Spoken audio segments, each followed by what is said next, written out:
Grow up, go to school, get a job, marry, die. No, observe the patterns. वैसे कि कोई चिंता नहीं है. Passion, purpose. Namaste everyone, this is Avanti, and today we're going to talk about how to find your passion. Just do me a favor, close your eyes and think about tomorrow being a day in which you don't have to worry about money. वैसे कि कोई चिंता नहीं है. It's a day where you're free of responsibility of doing anything, any chores, anything you're responsible for. What would you spend your time doing? That is one form of passion. But it's not easy for everybody to find, and it's not as simple as that. Passion isn't always one static thing.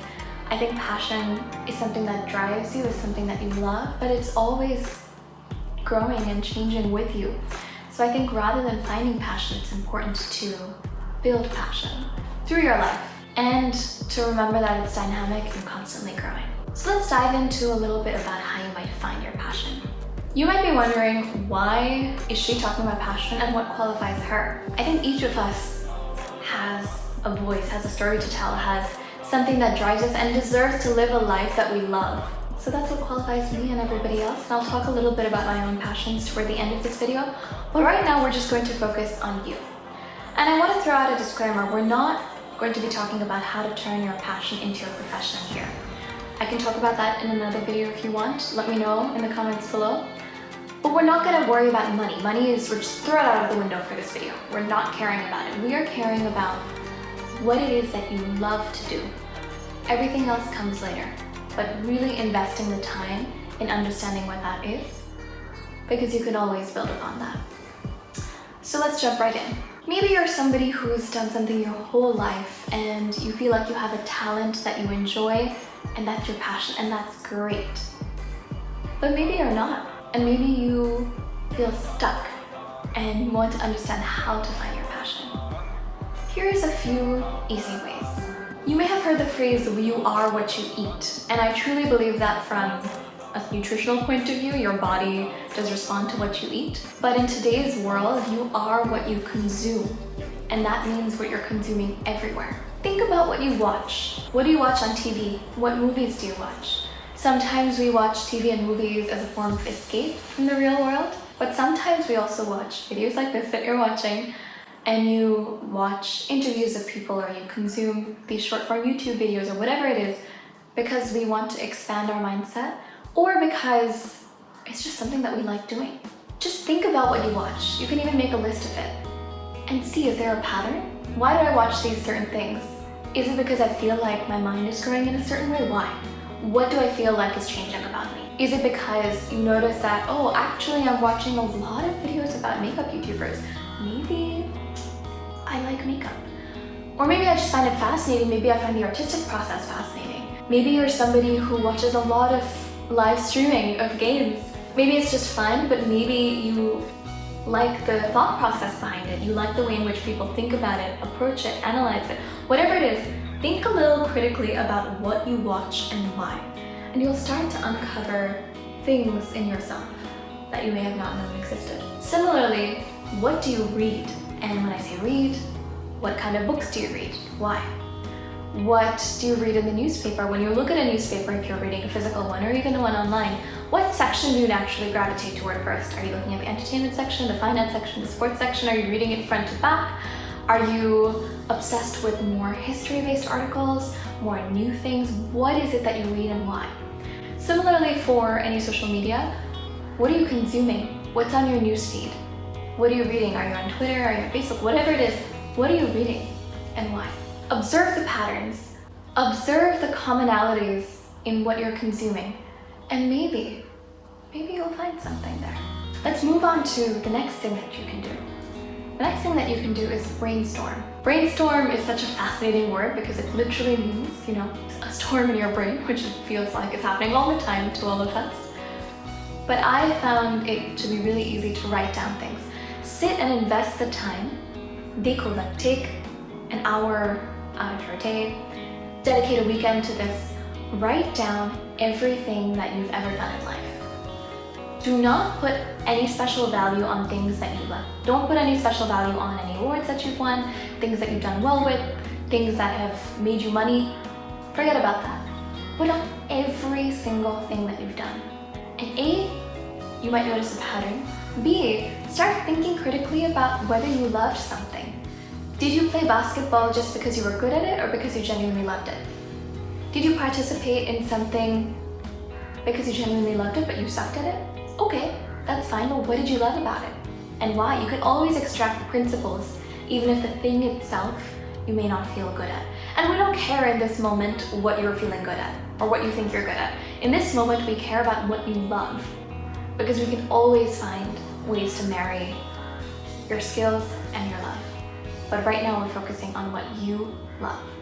Also remember, there are absolutely no bad ideas, so write down literally everything. Make a note of it, use your phone notes app, or write it down on a piece of paper, whatever it is, liklo. It makes a huge difference. In that same vein, try journaling. Try asking yourself these questions. What do I like? Who do I like to surround myself with? Friends, family, relationships, parents, teachers, inspirations. Why am I inspired by these things? Find these journal prompts and just free write. And you'll find a little something about yourself. You'll discover things about yourself that you may or may not have known. And the third thing I would say when you're brainstorming is think about what your values are. Think about what you value in life. For me, for example, I really value respect. No matter what it is, I try to operate with that. For myself first, and for everybody else around me as well. Respect. What does that mean? How can I incorporate that? Write down things you value, because once you understand what your values are and your principles are, you can always understand why something you might love may feel dissonant to you, may feel icky to you, and why something else you might love may feel better to you even if you're not good at it. So think about those three things. The next thing I would suggest is getting a lot of input from people around you who care about you. Go to your friends, family, and ask them what they think it is that you love. Not what they think you're good at, not the subject you score the highest marks in, but what they think you love. I'll give you an example. My dad, who you may have seen on my channel, is an entrepreneur by trade, and he enjoys that. He enjoys the aspect of building something. I think that part of entrepreneurship he loves. But his true passion, in my opinion, is music. If you watch any video of ours where he's playing the tabla with me, just see the smile on his face. I know that, my mom knows that, my brother knows that, and so I've been so happy to be able to bring him back on the tabla. But that is an example of something that isn't necessarily making him money, isn't necessarily whatever, but it's something that he loves to do and just genuinely loves to do. So ask your friends and family to just list out things they think you love to do, even if it means your mom thinks you love to play video games, because you do, and it might annoy her, but that's fine. What is it that you love to do? Also take input from people about what is it that you obsess about. What do you constantly talk about? If you're at a dinner party with somebody, if you're talking to your friends beyond the weather and how life is affecting you, are you talking about the stock market? Are you talking about the latest TV show? What are you talking about? What are you obsessing over? And what can you talk about for hours on end? You might find something there. It may not be the thing itself, it may not be the actual TV show, but it may be a theme in that you love. It may be the actual creation process, maybe you like production, whatever it is. But ask people around you, because they sometimes have a little bit more objective lens when looking at you than your own self. What is it that I love? What is it that I talk about? What is it that I obsess over? What is happening? And think about why. If you feel like you've started to find a pattern, also start to take input from people with similar passions. Talk to people who love doing things that you do, because you'll probably naturally gravitate toward them anyway. And see if that excites you, see what everybody's talking about, and try to be part of that conversation and that community. The next thing you can do is just do it. Give it a try, expose yourself. One of the ways in which I found one of my passions, music, which I will talk about later, is truly by virtue of exposure. I was really fortunate. My parents exposed me to a lot when I was a little kid. I tried out music and dance and sports and art and a bunch of different things, and I naturally gravitated toward music. I was also exposed to it with my dad and other places at home. So I got lucky. Maybe I wouldn't have found that out until much later in life if I hadn't. So expose yourself. If you're someone who's older, thinking of having a family, if you have younger siblings, make sure that they're exposed to a bunch of different things. And exposure today doesn't have to mean monetary exposure. Exposure can mean learning about those ideas, thinking about them actively, watching videos around them, meeting people in those spaces. Try it out in any capacity, try it out in a safe space. If you think that you like to paint, try it out. Until you try, you never know. And always be in that space, being a sponge and taking in and soaking in what is being given to you. You might be wondering, what are my passions? I've hinted at them through this video. I would say my personal passions are threefold, and they keep building and they keep changing and evolving. But I think I found these three things that give me joy in this current moment.